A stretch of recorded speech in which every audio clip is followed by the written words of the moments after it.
Assalamualaikum sahabat editing, kembali lagi di channel TETech. Di kesempatan kali ini, saya akan memberikan tutorial edit foto ala selebgram JJ Soekarno dengan menggunakan aplikasi Lightroom Mobile.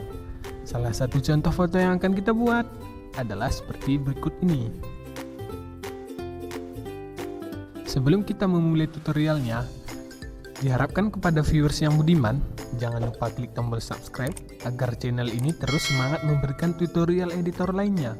Karena satu subscribe Anda sangat berarti bagi channel ini, dan apabila video ini bermanfaat, silahkan di like dan share.